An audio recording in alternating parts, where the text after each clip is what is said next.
Na porção dessa semana ocorre a famosa morte de Nadav e Avihu, dois dos filhos de Arão. E quando isso acontece, Moisés passa duas instruções muito diferentes de como essa morte tinha que ser recebida, como é que o luto ia ser ou não respeitado. A partir desses dois modos, a gente vai tirar algumas lições para a nossa vida. Eu sou Yair Alon e esse é o Zohar Diário.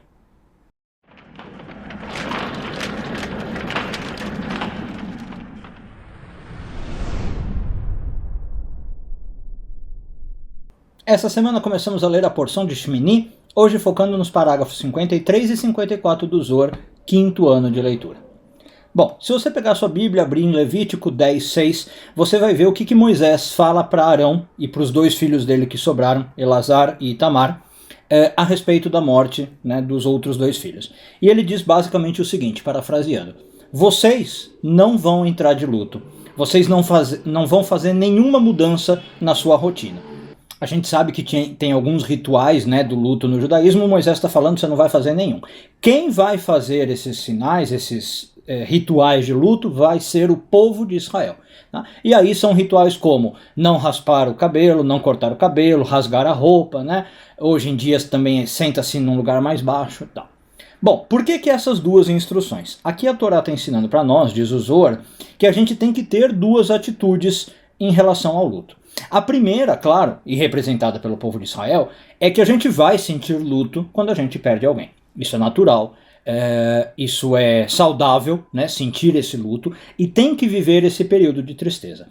Todas as ações feitas num período de luto, ensina o Zohar, são com o objetivo de restaurar o ânimo daquela família.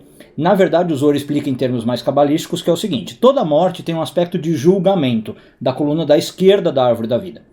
E a família fica mal por causa desse aspecto de julgamento que desceu sobre ela. E como é muito fácil atrair mais julgamento, parte dos rituais do luto é para afastar esse julgamento. O Zohar chega a dizer que, inclusive, infelizmente pode acontecer, de uma família ter mortes sucessivas, se você não fizer o afastamento certo do julgamento.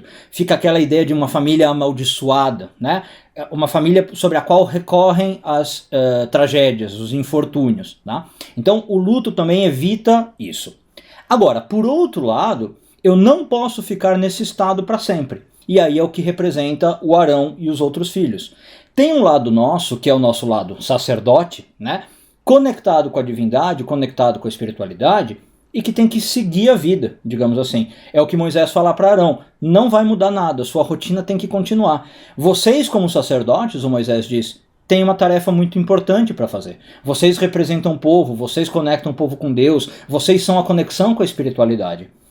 Então, assim, é como se ele dissesse: o seu lado espiritual não pode esmorecer, Que, aliás, infelizmente acontece. Às vezes a gente perde algum ente querido e a gente começa a duvidar, espiritualmente, a nossa fé fica abalada. O que o Zohar, a Torá, está falando é: não pode acontecer isso, a sua fé tem que continuar.